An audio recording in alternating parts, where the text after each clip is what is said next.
아마 이번 상태로 그런 분들 되게 많을 것 같아요. 되게 좋은 장로님, 좋은 권사님인 줄 알았는데 이번에 광화문에 갔다 왔네? 아니면 갑자기 막 그분의 페이스북이나 카톡에 그거를 지지하는 글들을 막 올리시네? 이런 경험. 조금 더 끔찍한 경험은 이런 경험이겠죠. 예를 들면 가족끼리 TV를 보다가 뉴스에서 이제 이런 뉴스가 나왔어요. 보면서 얘기하는 거죠. 정광훈 왜 저래 진짜 미쳤나봐. 근데 갑자기 옆에서 얘 하나님이라는 분한테 그렇게 함부로 말하는 거 아니야. 이런 경우. 네. 우리 엄마 아빠가 알고 봤더니 이제 정광훈 목사나 이제 그런 쪽의 사람들을 지지하는 사람이었던 것을 발견해서 깜짝 놀란 경우. 요새 이제 그런 이야기들이 심심치 않게 들리는 것 같아요. 그래서 가정 내 갈등으로 이어지기도 하고 교회 안에 세대 갈등으로 이어지기도 하고 굉장히 문제가 크죠. 그럼 우리가 궁금증이 드는 건 그거예요. 그 장로님과 권사님들이 평소에 나쁜 사람도 아니고, 뭐 우리 엄마나 아빠도 평소에 이상한 사람이 아닌데, 정말 그렇게 말도 안 되는 극우 세력들을 지지하는 게 왜 그런 거지? 심지어 그 이유가 굉장히 본인들 생각에서는 복음적인 이유로 그들을 지지하고 계신데, 도대체 왜 이런 이유가 발생한 거지? 여기에 대해서 한번 이야기를 해보려고 해요. 자, 기존 우리나라 신앙 교육의 참 문제점이 뭘까요? 일단 복음에 대해서 너무 잘 안 가르치죠. 정말로 일반 교회 다니는 사람들한테 복음이 뭐예요? 라고 물어보면은 대답을 아예 못하는 사람도 정말 많고, 혹은 애초에 비복음적인 얘기를 하는 사람도 많죠. 예를 들면은 뭐 착하게 살아서 열심히 살아서 나중에 구원 받는 거 뭐 이렇게 말을 한다든가, 뭐 그냥 이제 착하게 살려는 사람들이 이제 교회에 모여서 뭐 좋은 말씀 듣고 이렇게 하는 거 뭐 이렇게 말씀하시는 분들도 있고, 심지어는 비교적 복음적인 이야기를 하시는 분들도 굉장히 복음에 대한 지식이 희박한 걸 발견해요. 그러니까 요한복음 3장 16절 그거 외에는 모르는 거죠. 예수님이 내 죄를 위해서 죽으시고 나는 천국 가고 그런 거지 뭐. 이런 식으로. 물론 틀린 말은 아니지만 그건 굉장히 복음의 일부분인데 이제 그것만 알고 계신 분들이 너무 많죠. 자, 이처럼 복음에 대한 지식이 없는 것이 어떤 현상으로 이어질까요? 바로 성도로서 어떤 삶을 살아야 할지 모른다로 이어집니다. 즉, 교회에서 내가 이제 앞으로 어떻게 살아야 될지, 어떤 삶을 살아야 성도의 삶인지 알려준 적이 없는 거예요. 알려줘봤자 그냥 교회 열심히 나와라, 헌금 열심히 해라, 봉사 열심히 해라, 그게 전부인 거죠.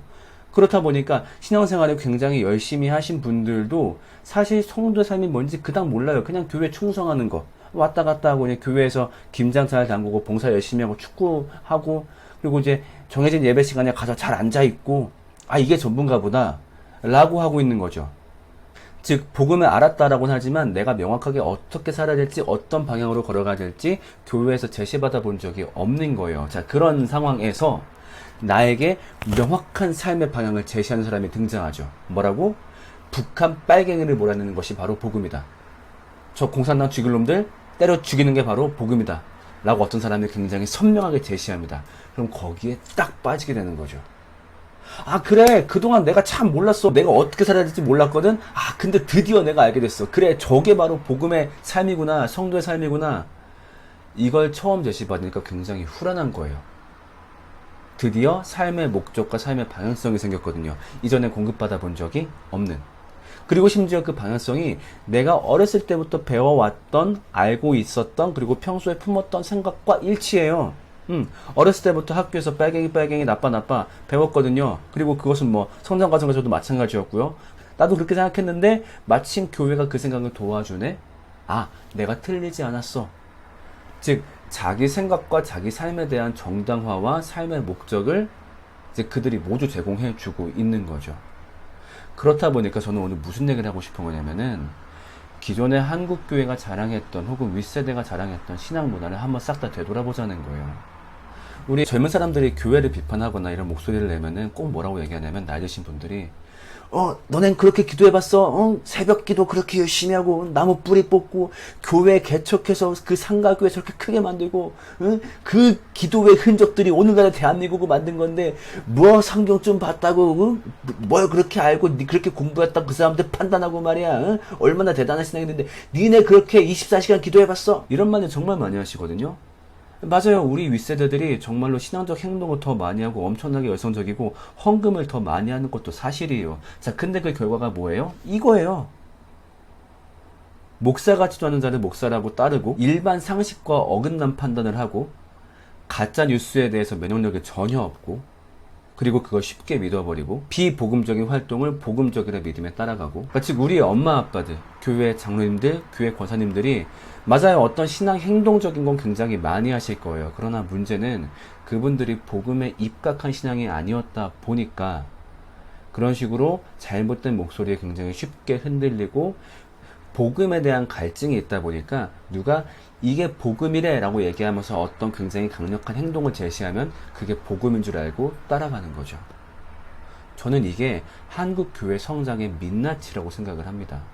그동안 자랑했던 우리가 뭐 1000만이니 교회가 어떻게 성장을 했느니 그러나 그것들이 여실히 드러난 거죠. 사실은 복음 없는 성장이었으며 마치 맥주 거품같이 곧 사라질. 그러니까 우리 세대라도 잘 기억을 하면 좋겠어요. 정말 이런 식으로 복음 없이 교회가 크면은 그렇게 큰 크기 그대로 교회에 수치를 안겨준다는 거. 우리 젊은 세대도 굉장히 많이 활발하게 사역할 때가 있죠.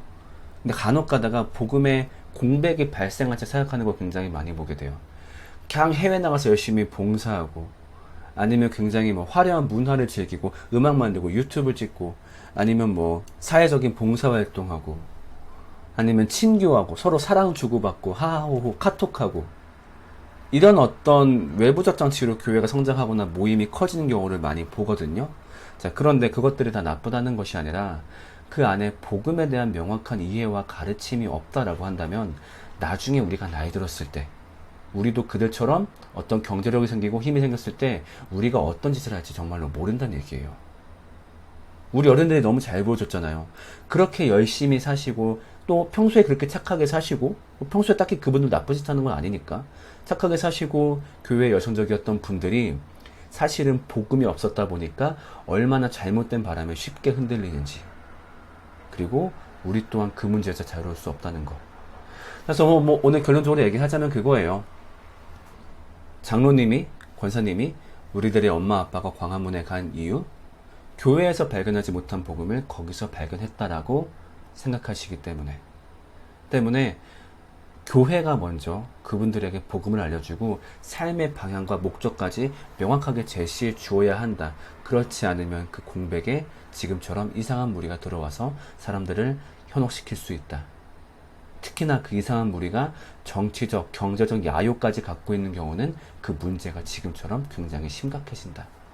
라는 것을 말하고 싶었습니다. 다행히 오늘 좀 차분하게 잘 얘기한 것 같아요. 그런데 사실은 지금 굉장히 화가 나 있어요. 너무 화가 나고 너무 속상해요. 진짜로. 코로나가 이제 그 자녀 확진자 수가 한 700대까지 떨어졌었거든요. 그래서 어쩌면 9월 내로 자녀 환자가 0이 될 수 있겠다라는 기대를 품고서 사람들을 만날 생각 그리고 이제 뭐 여러 가지 계획을 했는데